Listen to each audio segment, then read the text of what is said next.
Hey, John and Mike, brew-suits.com. And as you probably know, last weekend we had our community brew. We streamed live. And I'm happy to have brewed last weekend because it gave me a chance to work with some homebrewing tech. This is a PLAATO Airlock.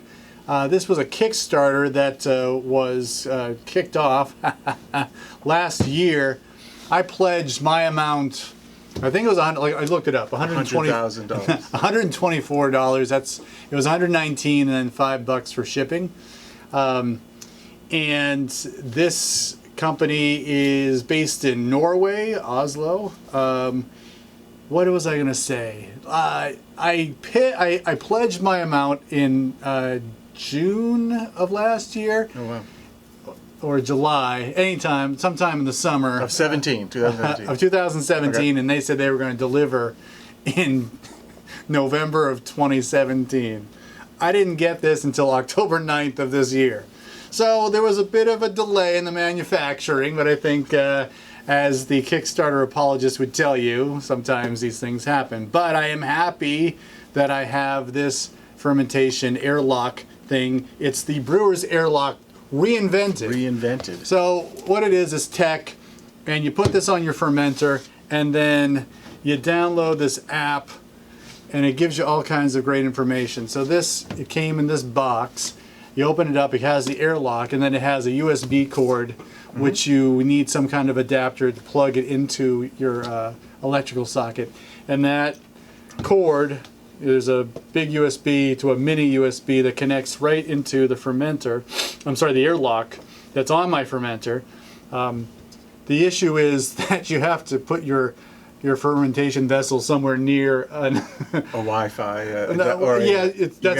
have to have the ability to get onto your Wi-Fi network, but also next to an electrical outlet. So if you have a warm place in your basement, like I do, that's nowhere near an electrical outlet, but you have another room that's a little cooler, but at least it stays the same temperature through day in and day out.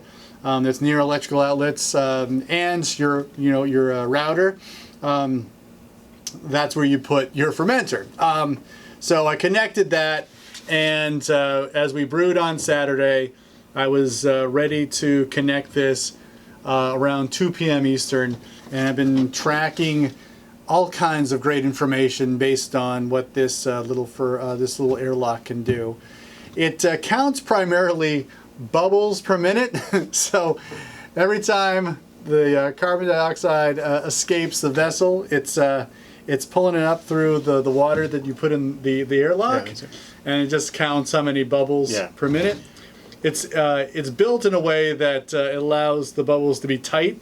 So it can bubble up to, I think I got up to like 533 bubbles per minute. Wow. It was pretty intense.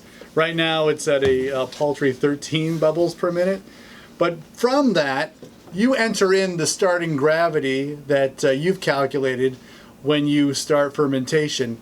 And then based on the amount of activity that it's capturing over time, it then starts to estimate how much the gravity has gone down, how much alcohol has now been produced in your beer.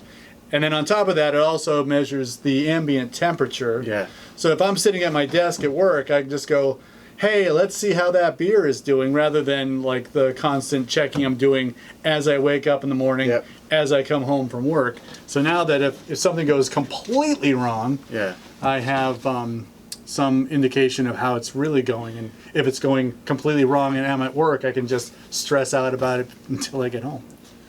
It would be interesting to have a fermentation setup where you could sample, say, 4 or 5 times during the span of this. Yes.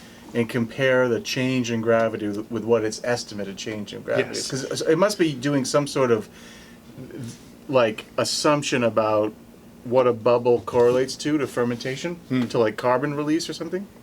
Yes, I think that's what I read on the website. That's interesting. I just wonder what the... how accurate it is? How accurate is it? It must be fairly accurate, I guess. It should be a fairly standard process of what fermentation is in CO2 versus starting gravity, right? So that's interesting. Yeah, so they do have the ability that I can enter in the a correction of the gravity estimation. Yeah. So that I can put in Specific gravity. Yes, I can update it as I go. So if I take a sample and then say like, well, at this point it's 1020 rather than the 1017 that the app thinks it is, it'll adjust. And there's a button here that says learning on, learning off. So I'm guessing they're crowdsourcing the data to help the airlock do better. Yeah. Now, I love tech. I know I was taking a risk with this Kickstarter. They're a small group of people. I could have been burning $124 for all it's worth, but it interests me. It's fun. I like the idea that I'd be able to even if the bubbles per minute calculating alcohol in my beer was kludgy at best, the ambient temperature check is pretty sweet. Sure. And to see that graphed over time is pretty interesting. Yeah.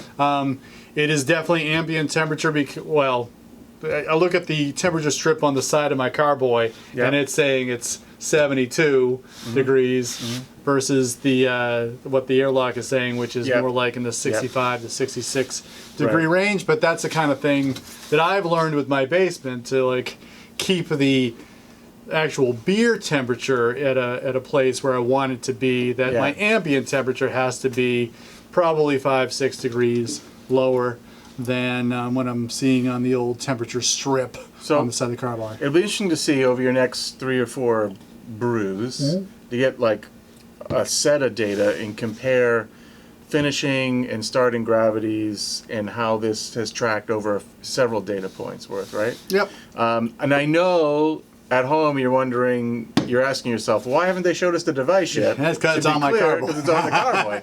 At my house.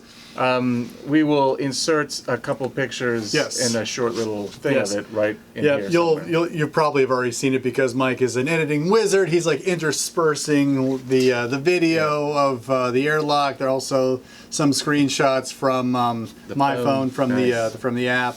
So what am I trying to say? Like, I love homebrew tech, and it's a great new world for this hobby. You know, like it's amazing time. The ingredients are getting better. The tools online are getting better. And now you have like interesting devices, tech that like small companies are creating specifically for this hobby, and I think that's pretty sweet. Yep. So check it out. It's up to you if you want to get it going for yourself, but this is the first brew session that I've got going on. I'm part of the Facebook group. There are definitely people who are like, hey, this isn't working the way I thought it was going to. I don't know. I actually am going to post something in that and say like, I was pleasantly pleased with all of this activity that I was actually able to measure. I'll see how it turns out in terms of when I feel like at the end of like a week or 10 days, I'll take a gravity reading, see how it compares to what the app estimated versus the reality that's in my hydrometer. And full disclosure, this is something that you purchased. It's not something that we were sent promotionally. That's absolutely right. Change. I just want that to be Make that clear. No, this was something I saw on Kickstarter, thought was pretty cool. I was late to the game. I think I looked back at my emails because I wanted to know, like, when did I actually buy that? I know that there was a long lag time. I always kept the faith. But I think I was like in the 1300s of the backers, and I think 1445 was the last backer to make the goal, they actually got the cash to make the product and manufacture it and all that stuff. So I didn't get mine until real late, to be honest. People were like, oh, I got mine, and like I was kind of the sad kid waiting for mine, and I finally got it, and here we are today. So PLAATO, check it out. It's with 2 A's, PLAATO. And I don't know, if it's something that you're interested in, it's kind of fun. Again, you can see how bad or good your beer is doing from the comfort of your office somewhere miles away from your home. Okay? For John and Mike, brew-juice.com. Tech on. Cheers.